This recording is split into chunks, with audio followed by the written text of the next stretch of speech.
et merci d'être venu aussi nombreux pour cette séance des incontournables UGC, en partenariat avec le Figaro. Alors, je ne sais pas si vous connaissez un petit peu le système des incontournables.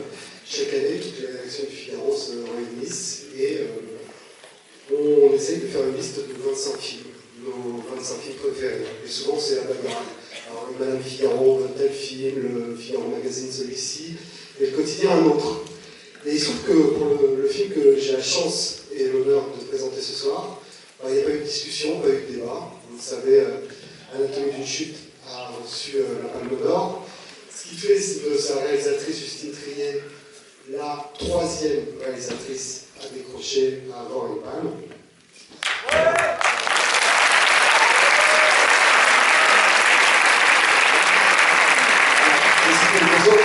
Après Jane Campion et Julia Ducournau. Vous l'avez peut-être vu, le film était dans la liste des films préférés de Barack Obama cette année. Et puis là, Justine Triet vient de recevoir deux Golden Globes, celui du meilleur scénario et celui du meilleur film en langue étrangère. Et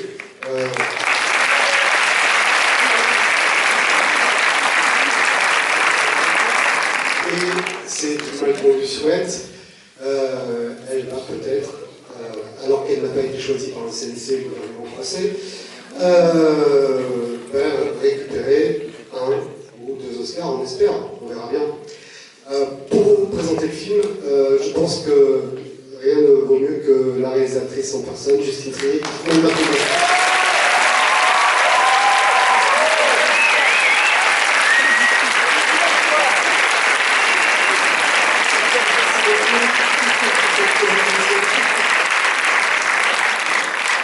Bonsoir Justine, on raconte un peu les coulisses, vous venez de débarquer, vous êtes encore...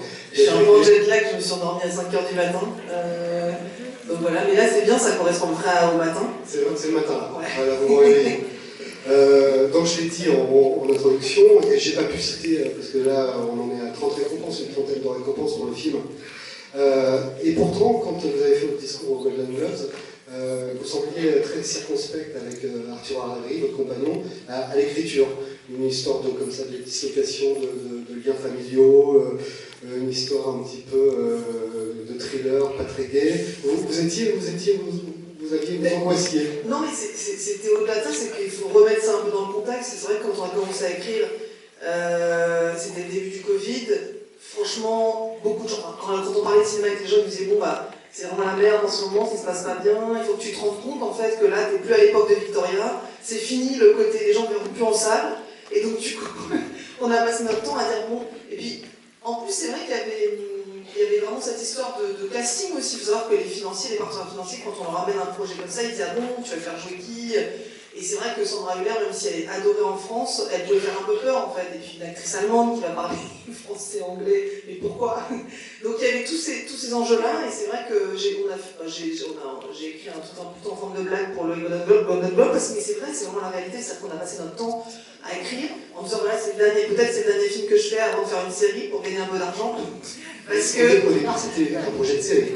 En tout cas, je suis arrivée au début avec le producteur, je leur ai dit voilà, j'ai une idée, mais ça va faire 3-4 heures, c'est chaud, je ne sais pas comment faire pour le réduire en fait, parce que j'aimerais vraiment prendre le temps de développer un film de procès. Et puis aujourd'hui, on est tellement habitué à avoir des formes quand même très très très denses et super élaborées dans des séries justement de procès, etc., que ce soit en documentaire ou en fiction. Donc c'est vrai que j'avais pas envie de faire ça en 2 secondes en faisant un film un peu enlevé, je savais que ce serait plutôt un drame plutôt qu'une comédie. Donc évidemment qu'il y avait cette notion-là concrète de se dire, bah, voilà, peut-être ça va être plus difficile de trouver un public pour ce film. Voilà. Donc moi, ce qui me marque dans le film, là vous venez de parler de film de procès, mais c'est pas seulement un film de procès, je l'ai dit tout à l'heure, c'est aussi une chronique familiale, c'est aussi une chronique d'une concurrence qui s'installe entre 2 artistes, c'est aussi un thriller. D'ailleurs il est vendu comme ça aux États-Unis, c'est assez marrant, il est vendu comme un thriller plus que finalement comme un film de procès. Cette ambition justement de rester sur le fil, de trouver l'équilibre entre tous ces genres, elle est là dès le départ. Oui, je pense que l'idée vraiment fondamentale du film, c'est de la dissection d'un mariage, vraiment d'aller... je crois que c'est vraiment ça qui est le cœur du film. Après, c'est vrai que c'est de se servir du genre, en fait, qui serait vraiment le film de procès, pour finalement raconter l'histoire de ce couple et de cette famille qui est quand même très particulière. Mais c'est vraiment passer par le genre, finalement, pour raconter des choses assez universelles et assez basique qui serait vraiment qu'est-ce que c'est que de vivre ensemble, qu'est-ce que c'est qu'effectivement d'être une femme, un homme aujourd'hui. Et puis finalement, avec l'évolution qu'on voit aujourd'hui des femmes qui aspirent à avoir une forme d'égalité en fait dans leur vie avec les hommes. Et puis ça, c'est une femme, un homme, ça pourrait être évidemment deux hommes, deux femmes. Mais ça va compter quand même aussi. Le fait que ce soit la femme qui mène la danse et qui est prise dessus dans ce couple-là. Oui, on était conscient à l'écriture, on s'est beaucoup amusé avec ces codes de genre et évidemment à montrer finalement un portrait qui n'est pas forcément le plus représenté dans la vraie vie. C'est-à-dire dans la vraie vie, c'est souvent quand même l'homme qui est plutôt dominant. Et on s'est beaucoup amusé avec ces codes de genre, évidemment. Mais, en transposant ce que vous vivez, vous, avec Arthur ou... Ah je ne m'attendais pas à ça. Non, alors, il y a une chose un peu particulière, mais qui est vraiment sincère. Hein. Je pense que quand on écrit, et encore plus avec Arthur, je pense qu'il y a une forme d'aveuglement à l'endroit, c'est-à-dire qu'on ne se dit jamais, tiens, on a un couple, on va écrire un film sur le couple. Je crois que c'est juste, concrètement, on est en plein dans le Covid. Arthur, lui, doit sortir un film qui ne sort pas, donc il est un peu déprimé. Et à ce moment-là, je lui dis, tiens, tu vas m'aider 3 semaines parce que j'arrive pas à écrire le début de mon film. Et en fait, ces 3 semaines se transforment en... Voilà, on le sait, le Covid a pris beaucoup d'ampleur, etc. Donc je vais demander un peu plus. Mais en vrai, on s'est jamais dit, tiens, on va écrire ça dans le miroir. Et évidemment, heureusement pour nous, ça n'est pas notre vie, et Arthur est bien vivant. Je le précise, et je n'ai pas des envies de meurtre, ni de... En 8 mois, le film a été sous la lumière, je l'ai dit. Mais en 8 mois, il y a eu son lot de polémiques, de coups bas, je le disais, il n'a pas été choisi par le CNC pour représenter la France aux Oscars, mais il va peut-être y aller par d'autres chemins. Finalement, le film est plus fort que tout ça, et il déjoue les pièges. Est-ce que ça vous surprend? Ou est-ce comment vous vivez ça? Ouais, c'est forcément surprenant, parce que moi j'ai pas 20 ans, que j'ai fait 4 films, même plus avec les courts-métrages, donc en fait, c'est toujours surprenant, j'ai jamais vécu ça de ma vie, hein, une exposition comme ça. Donc on peut pas s'attendre à ça, et je pense que l'une des choses les plus belles en fait qui se passent quand je voyage aussi dans le monde, ailleurs qu'en France, c'est de me rendre compte que les gens s'approprient complètement cette histoire. C'est-à-dire que ça les touche à un endroit. Il y a une dame qui m'a dit récemment, j'ai l'impression que tu as mis des micros dans la cuisine.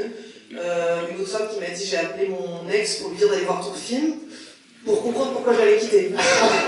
J'ai dit ok. C'est vrai que j'avais pas eu cette ambition-là en écrivant le film, de me dire tiens, je vais aller détruire des couples ou créer des... mais je pense qu'il y a un endroit où en fait, évidemment que chaque famille, chaque contexte, en fait les gens vivent des choses très violentes mais qui sont souvent cachées, ou des choses... et je pense que le film exorcise un endroit ça et que les gens du coup se sentent concernés.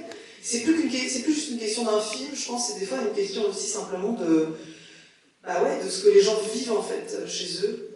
Et puis, je pense que, comment dire, le film il travaille aussi la question de la perte du temps. C'est-à-dire que je pense qu'il n'y a pas, dans cette salle, après je pense qu'il y a pas mal de jeunes, mais peut-être les jeunes ressentent ça aussi. C'est qu'en fait, on a l'impression, quand on a un petit peu vécu ou quoi, que des fois un homme ou une femme nous a fait perdre du temps dans la vie.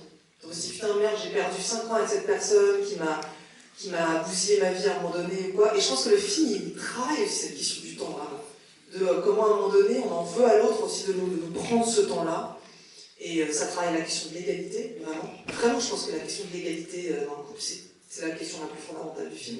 Et c'est des choses tellement universelles, quoi. Ouais. C'est des questions qui concernent tout le monde. Après, ça marche aussi quand on choisit un bon casting. Là, vous parliez de Sandra Hüller. Vous l'aviez vu, par exemple, dans Tony Hartman de Marianne Adam? Oui, tout à fait. J'avais adoré.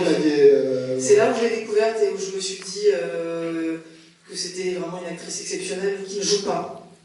Non, qui joue pas. Qui est voilà. cette... Ce qui est quand même assez rare, c'est-à-dire que des acteurs qui arrivent comme ça et on a l'impression qu'ils nous donnent leur vie, qui jouent avec leur drame, leurs choses. Alors c'est aussi exceptionnel ce qui arrive à Swan Arlo, parce que Swan Arlo est venu, je ne sais pas si vous le savez, mais la coqueluche d'Hollywood. C'est vraiment...